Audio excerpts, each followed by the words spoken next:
Hello, good evening, everyone. Thank you so much for joining us tonight. I am Christiana Limniadis, the Director of Preservation Services for Preservation Buffalo Niagara, and thank you for joining us tonight for our East Side Commercial Building Stabilization Fund information session. Before we get into all of the finer details and full program tonight, I want to start off by introducing Johanna Walczyk, who from Empire State Development, to kind of give us a broader introduction to the program and the larger East Side Avenues initiative. So Johanna. Hi, everyone. Good evening. Thank you for being here. My name is Johanna Walczyk, and I'm a senior project manager with Empire State Development. Thank you, Christiana, Constance, and Preservation Buffalo Niagara for hosting this session and on the East Side Commercial Building Stabilization Fund and for being ESD's partner in implementing this important program for preserving and stabilizing buildings in East Buffalo. I know that several of our partners in government were planning on joining us tonight. And if you're here, Zanata Everhart from New York State Senator Tim Kennedy's office, as well as Deb Tucker from our Assemblywoman Crystal Peoples-Stokes' office. The East Side Commercial Building Stabilization Fund is a sub-program of the East Side Corridor Economic Development Fund, which is a targeted New York State investment of $65 million into capital projects that focuses investments along 4 north-south corridors: Michigan, Jefferson, Fillmore, and Bailey. The fund targets its resources to capital building improvement projects, historic and cultural community building assets, and small businesses and property owners in targeted commercial areas in East Buffalo. Beyond the capital portion of the program, East Side Avenues, which Christy mentioned, is managed by the University of Buffalo Regional Institute, and they provide funding through a collective group of private funders and philanthropic partners to nonprofit community partners that are doing the work on the ground.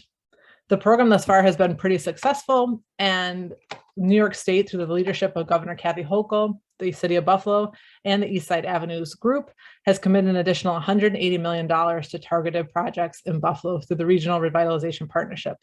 All of these programs together support the Stabilization Fund and other New York State efforts in East Buffalo. That's a high-level overview. You can always visit our website and to get more information. I'll send it back to Christy, but thank you for everyone for being here. Thank you, Johanna. With that, all right, so let's just review what we are going to discuss tonight. So first, we are going to go through the program summary to understand what the fund is designed to address and the general framework to accomplish that work. Then we're going to review the districts that are targeted by this fund, review the eligibility requirements, run through the application process, outline the next steps after the application process and after the applications have been received. And then at the end, we will have a time for a Q&A section. As you can see, we are in a we are in a webinar format right now. So no one will be able to unmute themselves to ask a question, but we certainly do want to hear your questions. And so any question that you would like answered live tonight, I need you to put those through the Q&A box here on Zoom. For those of you who are new are still getting used to Zoom, if you just wiggle your mouse around on that controller bar, you'll see the Q&A button. And please, again, any questions that you would like to have answered live, put through there. And at the end of the program, we'll be able to go through those questions. There is also the chat box that is available on that Zoom controller bar. And you're certainly able to use that if you want to make any comments. But again, if you have a question that you'd like us, any of us panelists to answer, please make sure that you enter it through that Q&A box. As we will be holding off questions to the end of the program, please feel free, as soon as those questions pop into your head, to submit that in the Q&A, so we'll be able to have time to process and review those at the end of the program. And then lastly, as you probably have already noticed from the alert from Zoom when you joined the room, this program is being recorded this evening. So everyone who has registered for tonight's program will get access to that. We'll have it available on our website and our YouTube channel, so that if you have any want to consult this again in the future, or if other members of your project team aren't able to attend, they'll be able to consult this later. The other thing that is important to note is that all of the information discussed tonight is available on our website. There is no new special information being uncovered tonight. This is all the information that is already available on our website and in the official program guidelines. If you head to our website, preservationbuffaloniagara.org, and under the services tab on the top head bar, you'll be able to access that East Side Commercial Building Stabilization Fund page. All right, into the meat of tonight's program. As we already discussed, this program was established in 2019. The East Side Commercial Building Stabilization Fund, ESCBSF, or just the fund is what we'll be referring to it as this evening, was designed to provide much needed building stabilization repairs to buildings that are at risk of demolition in the effort to further help and protect the fabric, density, character, and community of the East Side. That mission is accomplished by providing funding to support near-term stabilization of at-risk historic buildings in the target investment areas. This ensures that building assets on the East Side that may have current challenges are able to be maintained for prospective future development, as well as mixed-use retail, commercial, housing uses. And we can help build strong commercial activity that is already present in other areas of the East Side. As you can see here on the screen, this program is intended to avoid the short-sighted demolition solutions that when market opportunities are available, these buildings will be intact and available for reuse. We will discuss the application process in a more detail on subsequent slides, but for right now, just kind of that big picture overview of how this program is going to work. Again, as already mentioned, ESD established this program in 2019 with a $5 million fund. Preservation Buffalo Niagara, PBN, we were selected as the nonprofit local program administrator, the LPA, to administer the funds on behalf of ESD. Grants up to $150,000 are available per eligible project. Grants will cover up to 90% of the total project costs. Applications are going to be reviewed by ESD, PBN, and our local project selection committee. Also, architectural, engineering, and construction management services are included at no additional cost to the participant, meaning that if selected to participate in the program, we and our technical staff will work with you and the selected contractors to finalize the scope of work and all of the details of the program. New to this year to the program is that there is a required 10% owner contribution towards the total project cost. Other grant sources can be used to make this 10% contribution. And again, we will discuss the finer points of that owner contribution later on in the presentation. We at PBN will be the ones to pay those contractors directly on behalf of you, the property owners. And then once the project is completed, awards are subject to a recapture should the property be sold or not maintained during the 5-year enforcement period.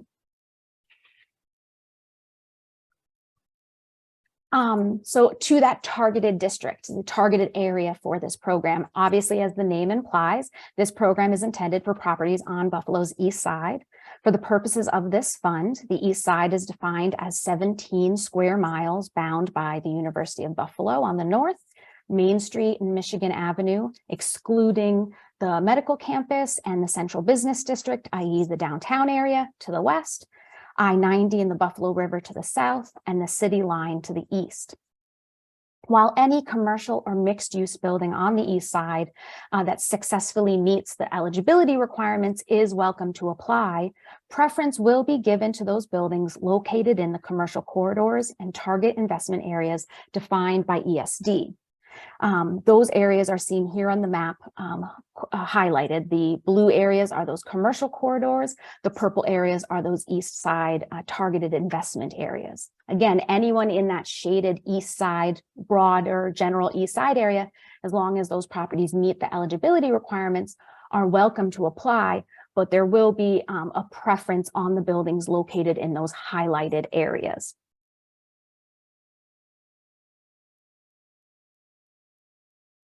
Applications to the East Side Commercial Building Stabilization Fund must meet the following criteria for program eligibility.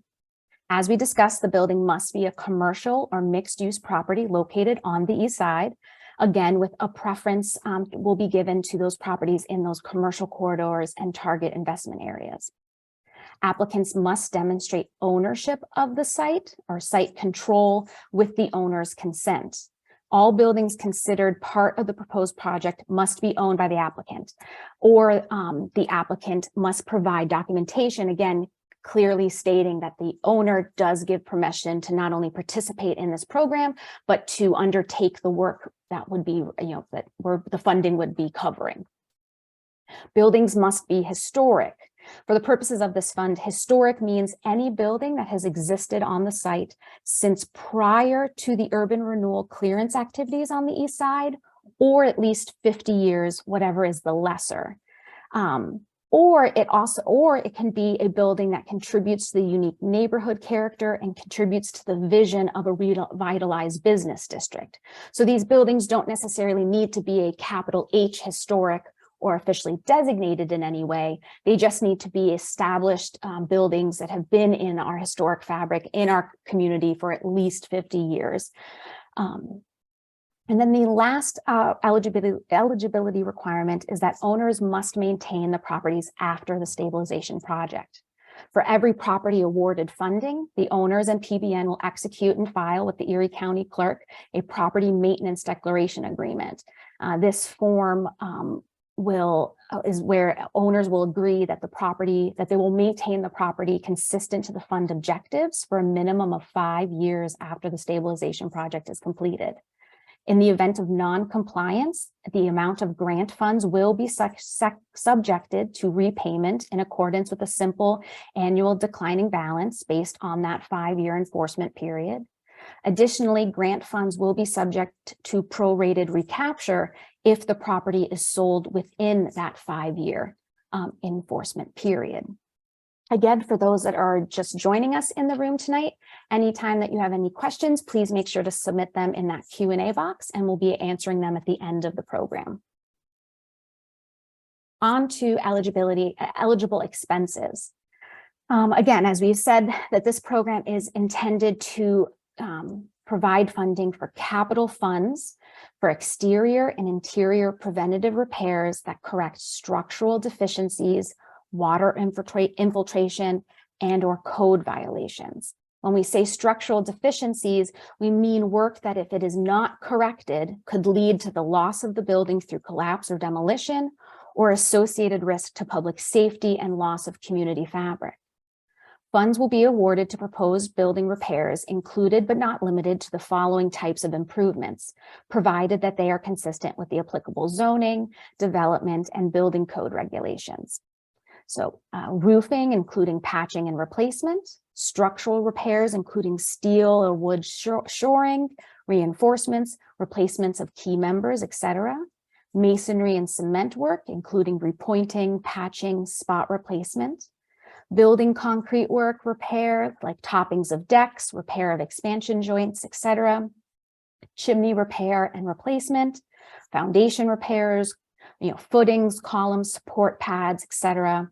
Correction of draining deficiencies, gutters, drains, channels, things of that nature.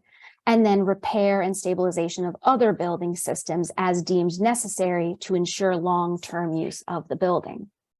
Keep in mind that every building is different and structural issues can affect buildings in different ways and require a variety of manners to address. So again, this is just a general listing of the typical structural repairs that the fund will cover. If you have any questions or concerns about whether the work needed on your building is considered structural or not, please make sure to reach out to us at PBN to discuss further. For those ineligible expenses, again, this is dedicated for structural deficiencies on commercial properties. So program funds cannot be used on the stabilization of solely residential properties, as in homeowner occupied residential properties. They cannot be used for project costs incurred by the property owner, including design costs prior to the formal acceptance into the program. These funds cannot be used to cover late fees, interest, or back taxes.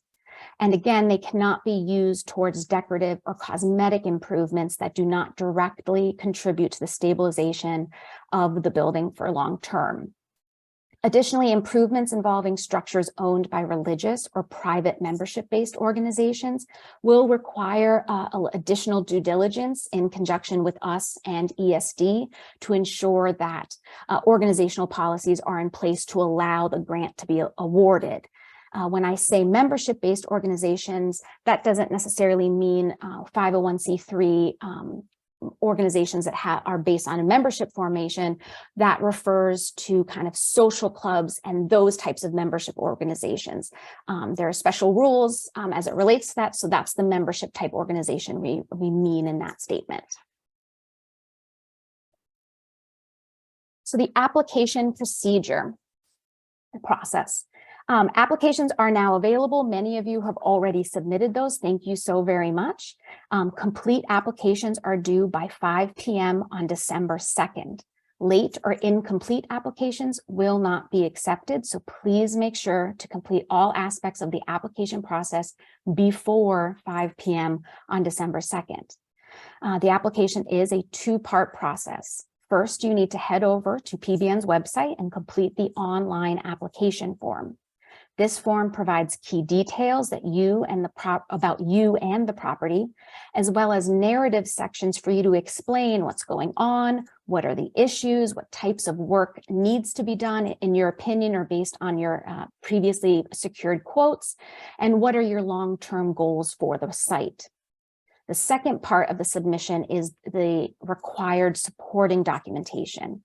These documents help to further confirm eligibility in the program and to help us fully evaluate and consider your application. Once you complete and submit the online form available through our website, you will receive a confirmation email, and it's that email that you're able to reply to and submit those applications, the supporting documentations, excuse me. As listed on the program guidelines on the online application form, and in that confirmation email you'll receive, the requested supporting documentation needed to complete your application include a copy of a valid government ID. If you are the sole owner of the property, then it would be your personal government ID, or if it is owned by a corporation or nonprofit organization, then it would be the ID associated with that key person in leadership, whatever that title is, or the key financial point person, whoever would be that official contact for this. A copy of the deed or lease of the property, self-explanatory, photographs of the property.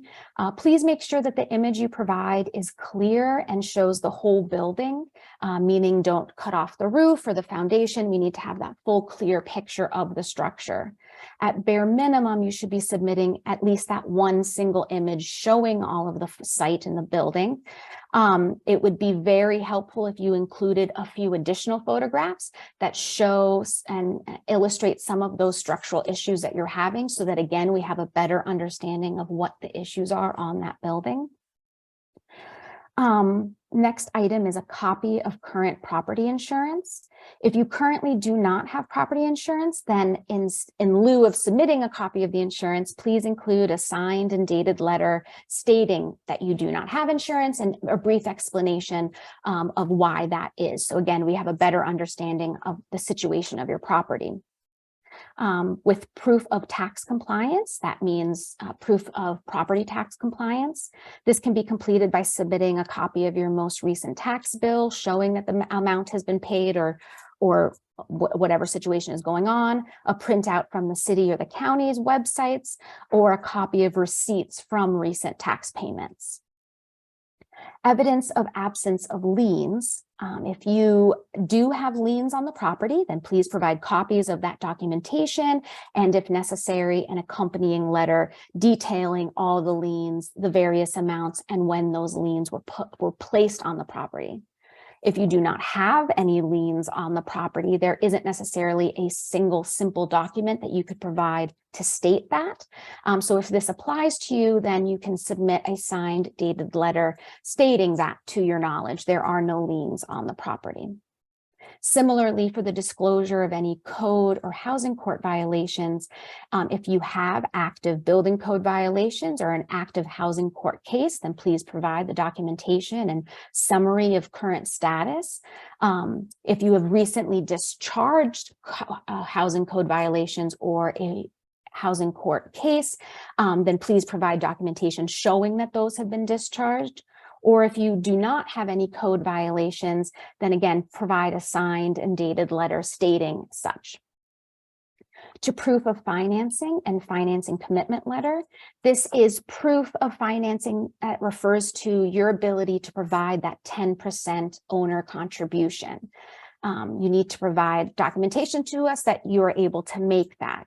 Most applicants are providing this proof by way of copies of bank statements showing available funds in bank accounts or lines of credit, by submitting commitment letters from various lenders or grant institutions that shows that commitment to provide that funding when necessary. And again, we are going to talk more about that 10% match later on, where we'll talk about that a little bit more detail. And then that last set of documents that are needed is copies of any plans, designs, estimates for the project. The more information we have about the current state of the project and the proposed work, and then certainly the vision of the site moving forward, will greatly improve our ability to appropriately evaluate and consider your application. Now, not everyone has secured quotes or plans or other development related documentations, and that's perfectly acceptable. But again, the more information you can provide that explains how you know what the deficiencies are with the building, how they need or you think they need to be addressed, and the future goal of the building, again, will help us better evaluate your application. When providing these documents to us via email, please provide them as PDF files, as Adobe PDF files. So while the original version of some of these documents might be image files, Word documents, or Excel documents, we are strongly requesting you that you convert them to PDF files before submitting them to us. Additionally, please update file names of each of these documents so that they reflect the titles used on this list. Sending us files without clear file names just makes our job more difficult in that review process, and ultimately holds up the process and our ability to review everyone's applications in a timely manner. As some of these documents can be quite large, too large to email, we strongly encourage you to put the required documentations into a zip folder and email that, or into a cloud-based storage folder, so like a Google Drive folder or a Dropbox, and then provide us with the link that we're able to go get those documents. In that same vein, when preparing your supporting documentation, we obviously want any and all information necessary to better understand and evaluate your application. But that being said, there is a line where too much information is actually a hindrance to us to be able to review your application. So in preparing these documentations, we ask that you be mindful to include what is absolutely necessary and relevant and helpful for us to understand your property and your vision and the ultimate goal. As we receive your supporting documentation, we will do a preliminary review to ensure that all the necessary documents are present. If there are any issues or further needs, we will be in contact to request those. The goal is to avoid that last minute crush of submissions and emails at the deadline hour. So the sooner that you can submit not only your online application, but provide these supporting documentations is incredibly appreciated.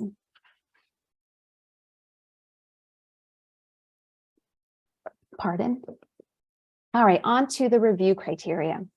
As detailed in the program guidelines, all projects must achieve these 5 core criteria. Project readiness.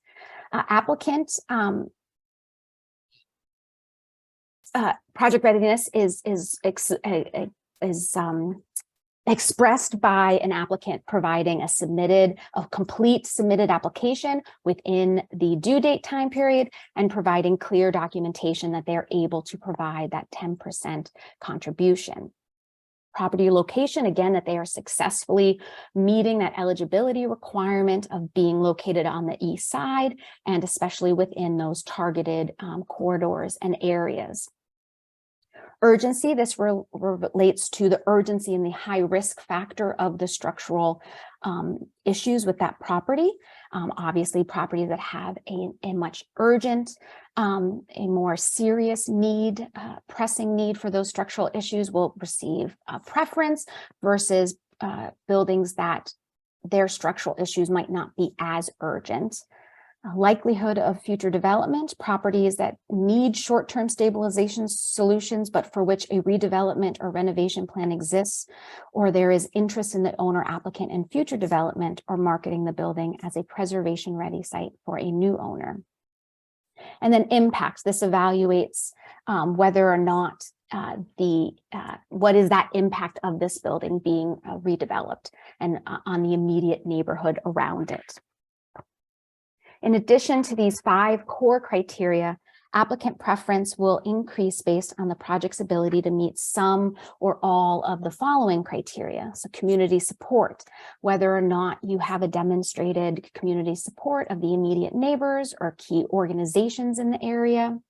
Historic designation and National Register status. While the definition of historic for this program is rather broad, properties that are listed on or deemed eligible for the National Register of Historic Places will be given a slight preference, as well as those that have been locally landmarked. Residency, again, any property within the east side and meet the eligibility requirements are eligible to apply, but those where the applicant and the property owner are themselves east side residents, again, a slight preference to those or a more beneficial preference to that, sorry. Development experience, those applicants that have experience in real estate development versus those that might be their first time. That is something that we'll consider in your application as well. And then lastly, the willingness to participate in a preservation easement program. Owners are invited to participate in a 10-year preservation easement on the property with Preservation Buffalo Niagara, and certainly provide more information about that and available on our website. Also available on our website is the selection criteria template, which further details not only more information about all of these various criterias, but how they are used to actually evaluate and score these applications when we receive them. And that document is available on the website right alongside where the guidelines are accessible. And again, just another reminder for those that have just joined us, any questions that you have, please make sure to put them in the Q&A box and we'll get to them at the end of the evening. So after all of those applications are received by 5 p.m. on December 2nd, full complete applications, they will be reviewed and evaluated by us, PBN, ESD, and our selection committee. Projects will be selected and accepted, evaluated for participation in the program. Awardees will then work with PBN and our hired technical consultants to fully develop your scope and complete any other required architectural or engineering documentation. We will then solicit a minimum of 3 bids from general contractors and work with you to select the lowest responsible bidder. If you have contractors in mind that you would like to use, we can invite them to provide a bid, but you as the property owner are not allowed to solicit a bid directly from them. Obviously, as part of your application, you might have already been in communication with some contractors and secured quotes from individuals, and that's great. And again, they can always be invited to participate in that process. But it does not entitle them or guarantee them that they'll be selected in the end. Property owners who wish to use their own architectural or engineering consultants are allowed to do so with our permission. And if that is the case, then those expenses would be allowed to be used towards that 10% owner contribution.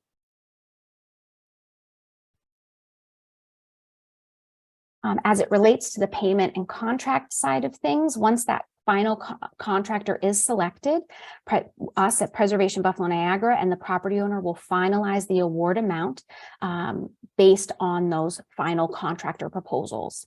And with that finalization of the award amount, then at the project cost, then the PBN will communicate to the property owner the final amount of the fund assistance grant.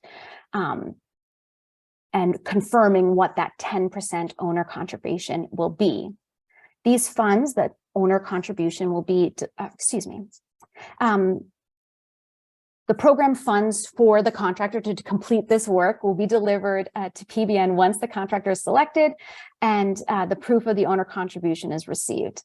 Based on the information provided in the application and subsequent conversations, we will already have confirmed the source and commitment of these funds. So once the final amount is confirmed, the owner will need to remit that owner contribution.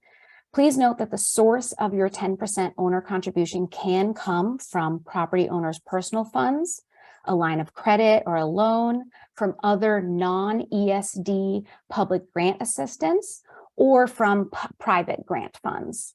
Additionally, should a property owner wish to use their own design and technical professionals, as I mentioned before, instead of our technical consultants, these costs will not be covered by the program grants, but can be counted towards that 10% contribution.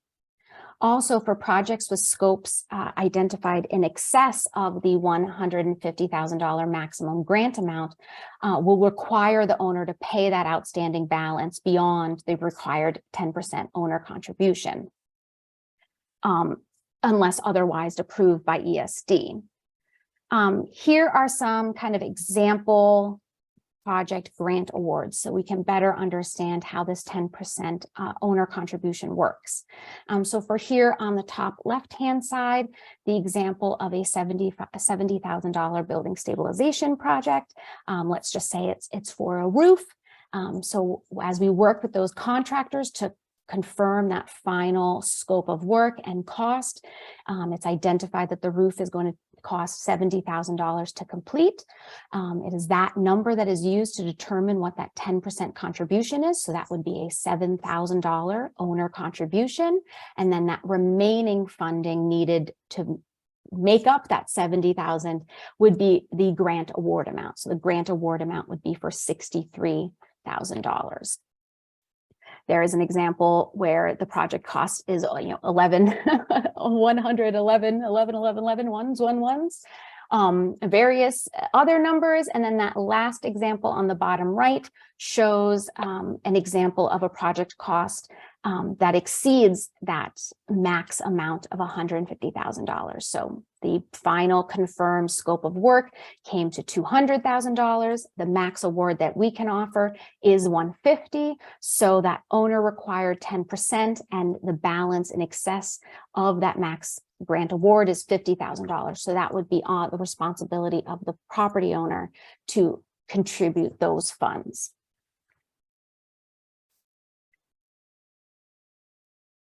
And in closing, it's a pretty straightforward program, so super quick this evening. Just to generally summarize this entire process, there's these 4 general phases to the fund. First, right where we are right now is in the application period. Again, you're attending this information section tonight. Please do not hesitate to reach out to us with any questions that you have along the process, along the way of putting your documentation together. Again, we'd much rather work with you right now to figure out these questions and issues than to have that crush of questions that first week of December and risk not being able to get your full complete application in time. Next, after the application process window is closed, all of the submitted applications will be reviewed. We will be talking with ESD and our community selection committee, and then certainly communicating with those applicants to again ensure that we have all the necessary paperwork and get their feedback and participation as that process moves on. Then we have the award phase where we confirm the awards, work to confirm those scopes and bids, and execute all of the necessary contracts and agreements. And once all of that paperwork is completed, then we can actually enter that construction phase and have those contractors get to work where we would be paying them directly.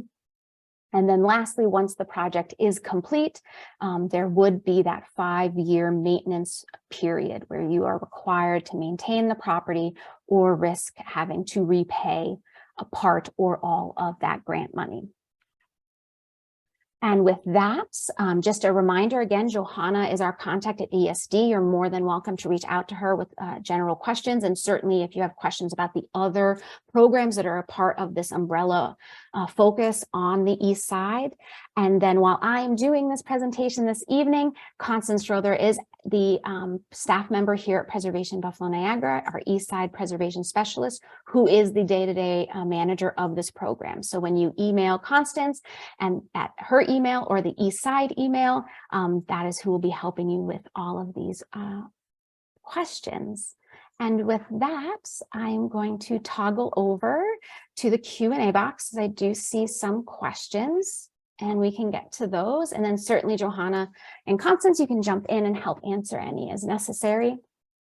First question is, what if you have a business on the East Side in needs of funds that is opening and operating? So that's actually a question I'm going to throw back to Johanna to address for us. If there are other ESD programs that might provide funding for opening and operating a business. Yeah, so that we have the East Side Commercial District Program, which is available to commercial property owners on Fillmore in the MLK Park District, in Broadway Fillmore, on Jefferson, and on Bailey Avenue. Those are our targeted corridors. And there's also the Buffalo Main Street Initiative that's administered by Homes and Community Renewal, and there's some open grants on that. I would encourage you to email me directly about that if you have my email address on the screen, and I can get back to you with some specifics if you want to send me your address and some additional resources. Excellent. Next up, to show that an owner's consent to the application and work being done is an LOI sufficient, stating this. And yes, I definitely think an LOI, whatever the document is, there's certainly flexibility in that. It just needs to clearly state from the owner that they agree for this program and to apply and to conduct the work. I know that I've communicated with some individuals already where they have long-term leases that imply and have some language that say they have the power to undertake work on the building, but might not necessarily be strong enough to that. So having a clear letter from the owner saying, yes, we approve of participation in this program really is the best way to handle that. Next question is there anyone available for consultation or assessment on my building that I could meet with? Yes, definitely. Constance, if you send that email, this is Constance's email here on the screen. And when you go to the website, there is email there that you can use as well. So you can always reach out to us here at PBN to ask questions, to set up a site visit, to help make sure that this is the best fit program for you. And if it is a good fit, then to make sure that you are putting together the most successful application possible. Next question is, will previous applicants have to reapply? So if you have submitted to previous rounds and were not successful, yes, you are welcome to reapply. If that is the case, then I strongly recommend that you reach out to us so that we can discuss what issues might have prevented you from being selected in previous rounds. It might have just been that we had a lot of really great programs and we had to make difficult decisions on who to select, or there might have been some issues or questions about your application. So again, if you have previously applied, definitely reach out to us to discuss that. Another kind of side of this question, which might not be what you intended, but I'll answer this here now, is that if you did successfully participate in a previous round or this coming round, you can reapply for the round, but that limit of $150,000, that is the limit of the lifetime of the money that we can provide to you, that you can property can get. So let's say for a specific property. For a specific property, thank you. So if you had previously participated in a previous round and secured, a $50,000 grant to fix your roof, and now you want to come back to get some other structural elements completed, you would only be able to a max award of $100,000 because you already got 50. And I mean, those are easier numbers to deal with. So yes, you can come back to the well, but the limit is at 150 totally. Let's see, next question is, my building is slated for demolition. Are there any programs that can help stay the demolition? Well, certainly, again, make sure to email us, give us the address so we can really look at the specifics of your property. But again, this program is meant to avoid unnecessary demolitions and to keep these buildings standing and to button them up, keep them stable so we can figure out how to redevelop them. So a property that is slated for demolition is quite literally what this program is intended for. It's definitely exactly what we're looking for. Certainly not knowing any other details about the property. I can't go into more details on that, but definitely email us, Constance, so that we can have that conversation and best counsel you through that. Next question is, can churches apply for this funding? Yes and no. As I said before, religious institutions, there is opportunity for religious organizations to apply, but because of the various rules on the ability of religious institutions to accept certain types of funding from the state, there are going to be conditions and special rules that will apply to that property that might not apply to other applicants in it. So, I mean, there is room for that application. But if the other side of this question is that church is now owned by a completely separate organization, a secular organization, it's being redeveloped into something non-religious, then certainly those properties would still be able to apply. But again, just because of the nature of religious properties, please make sure to reach out to us so that we can review and explore that before you start to go through the whole entire application. Any other notes, Johanna, about churches that I should specify? Or no, I just said there's general limitations for state funding to go to religious institutions. So if you have a nonprofit, like Christiana said, or a separate LLC, that can be considered. I think just like anything, if you have any questions about your application, reach out to PBN and they'll walk you through it directly. There's no other questions in the Q&A box, but I do see this one that was just sent directly to us, hosts and panelists. Can the funds be used for window and or purchase of the property? Funds cannot be used to purchase the property.